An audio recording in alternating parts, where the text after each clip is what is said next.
All right. Hey, how's it going, everyone? This is chapter 10, less developed and newly industrializing countries. Okay.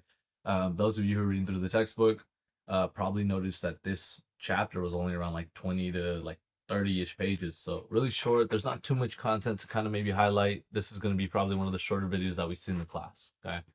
Now, first thing, key concepts. Okay. So we're going to be looking at less developed and newly industrialized countries and what they might struggle with economically or maybe when they're developing politically. The next thing is we'll look at how imperialism and colonialism have both reshaped state, societal, and economic institutions within these countries. Okay.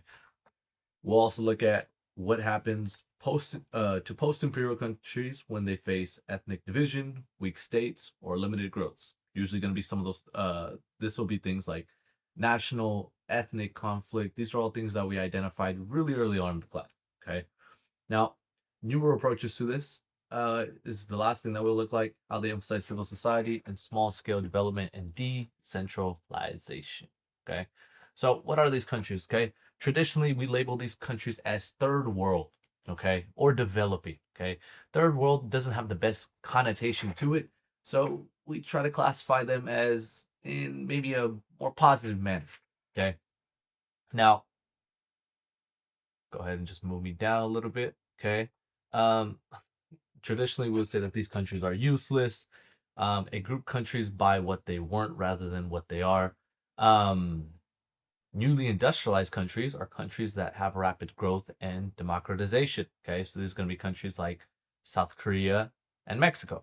Okay, and then lesser developed countries or are going to, which will lead to stagnation, poverty, and to conflict. Okay, now there's going to be a mix of pre-modern and modern institutions, which leads us to having some hybrid political, economic, and social systems. So let's see, freedom and equality in newly industrialized countries and in less developed countries. Okay, you're gonna see these acronyms a lot. It's just shorten them up. Your textbook likes to use them too. In newly industrialized countries, we see rapid industrialization, a rising middle class. Usually, there is a lot of traits to democracy, and there's an increase in political stability. In a lesser developed country or a less developed country, you're going to see weak institutions. Okay. You're going to see limited economic growth, ethnic conflict, and authoritarian tendencies. Okay. This is kind of, you can think of like these lesser developed countries. We talked about countries that are like landlocked to like resources, stuff like that. So, like, um, this would be like a country who's primarily their economy is limited growth based off of the resources within their country, such as like maybe minerals from mining or maybe it's textiles. Okay, a newly industrialized country.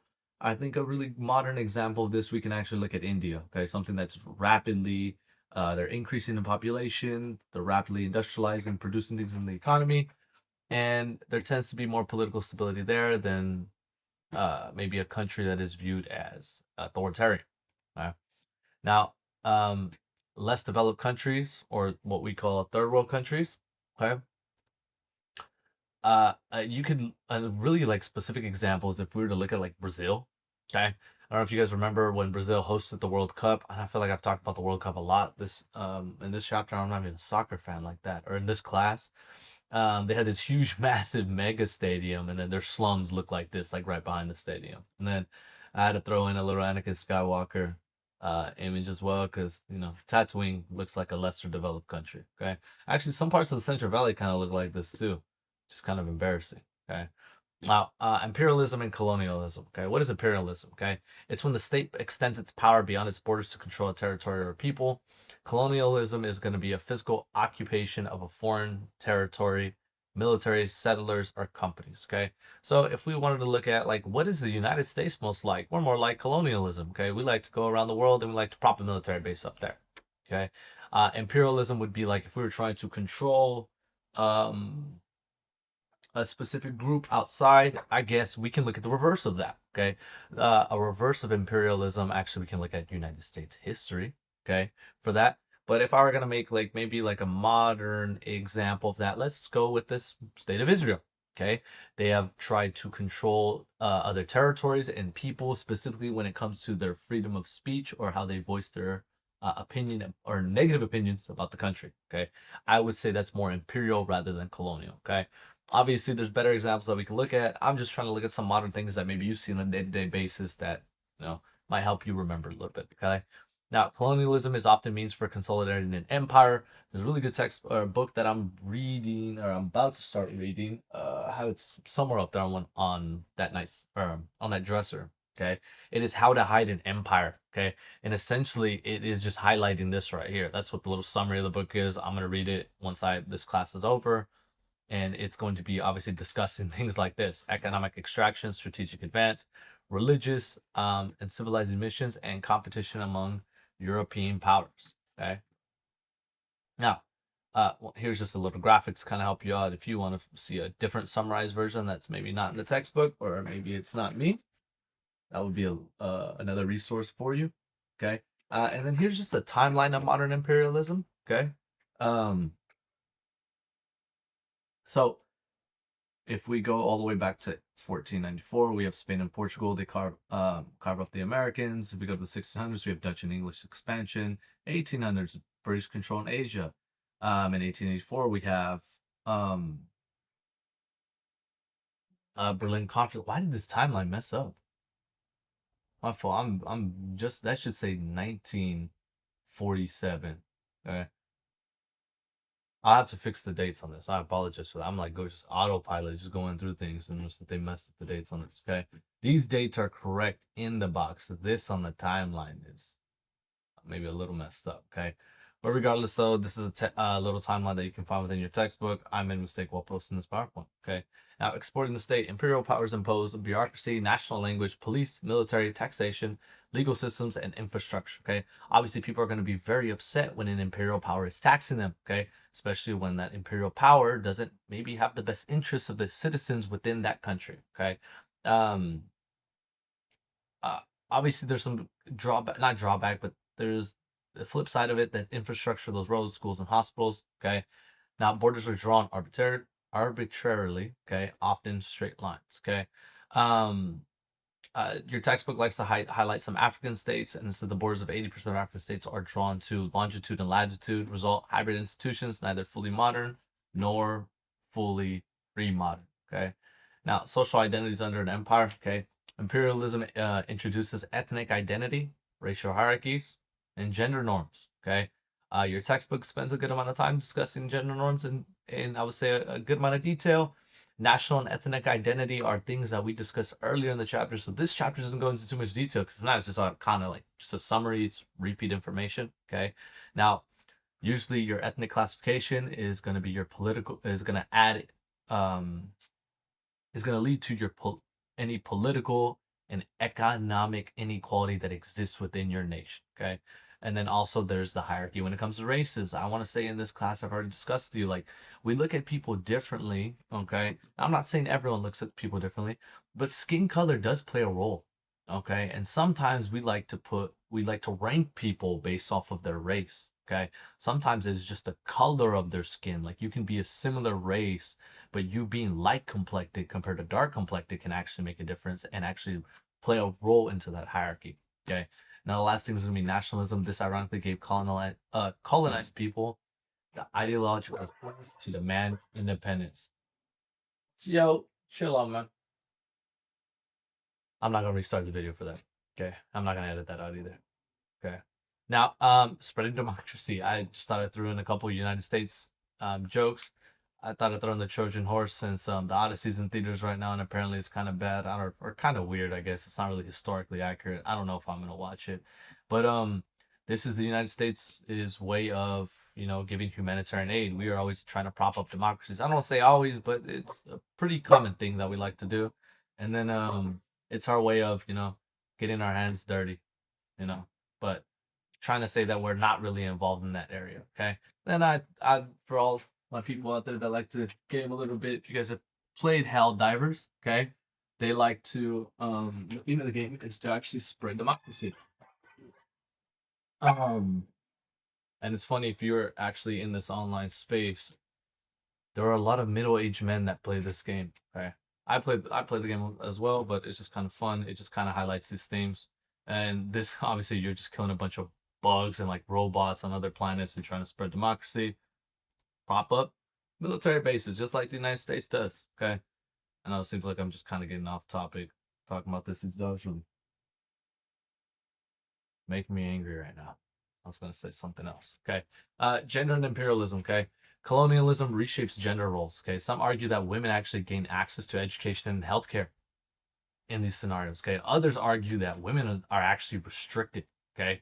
And they don't actually have the rights that they would have in separate from colonialism. Okay. Now, an example of that is like shifting cultivation. Women had equal agricultural roles. Okay. Plow agriculture introduced by colonial economies shifted more power towards men. Okay. So it's just pretty much how people play their roles in society. We're going to highlight the cacao shortage now. Okay. Imperialism can transform economies. One of those is going to be export oriented agriculture. I like to highlight the cacao shortage because it's something that not too many people are aware of right now. But it is an example of this. Okay. So usually imperialism transfers come to some cities. It's going to be a lot of cash based. Local trade is going to be destroyed. These countries are essentially going to be developing, and their economy is about producing for the country that is above them. Okay. Now, export oriented agriculture like coffee, cacao, and rubber. Now, there's going to be infrastructure that's built for extraction. Okay. So take those resources outside of the country. Thank you for being able to open the door by yourself. Okay. Um, and not domestic development. Okay, so these resources don't stay within the country; they leave and they benefit that country that is overseeing them. Okay, now monopolies that do exist are going to be in British East India Company, Dutch VOC. Colonial production was organized to provide goods not easily available in the home country. So these are resources that we, rather than it is another way of bringing these resources over rather than getting into a trade deal. We essentially just own them, and it's if we want to view it that way, I want to say I made the analogy that every country that we see that is developed has been built off slavery, and if it's not slavery from with their own people, it's or child labor, it is going to be the slavery that we taking advantage of another country. Okay, so here's an example of this global cacao shortage. Obviously, that has not. It's not.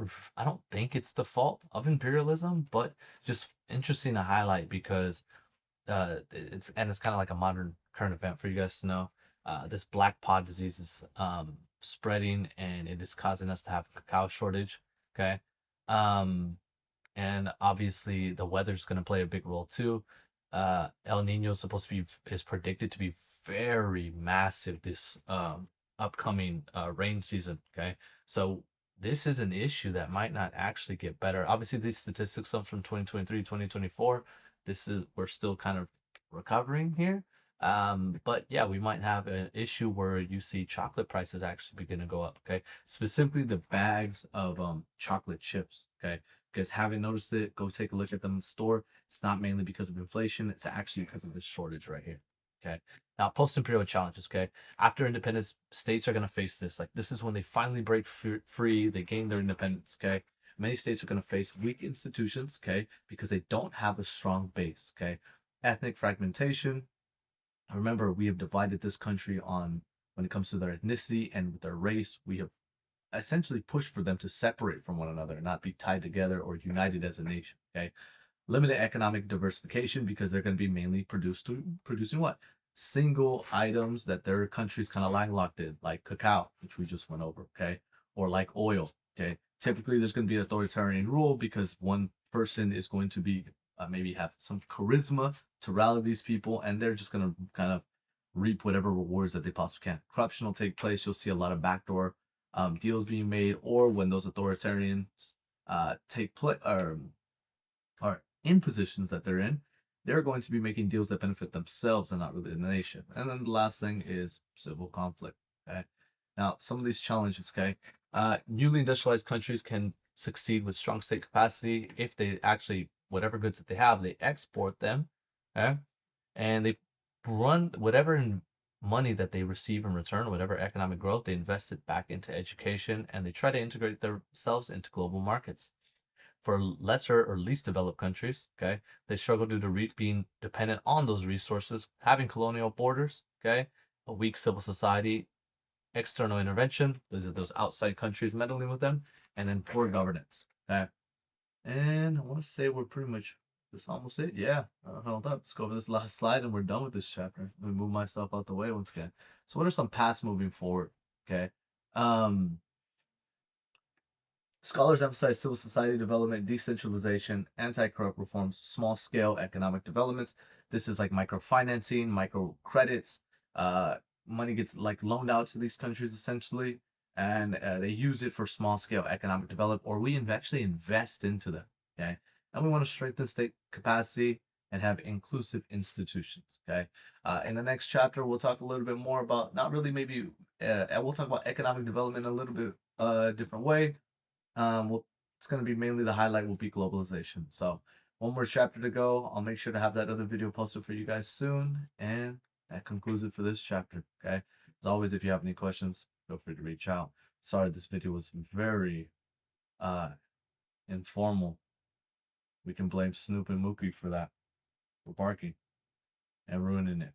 And also for me for having a couple mistakes on PowerPoint slides. I apologize for that. Okay. Yeah, I will see you guys in the next video.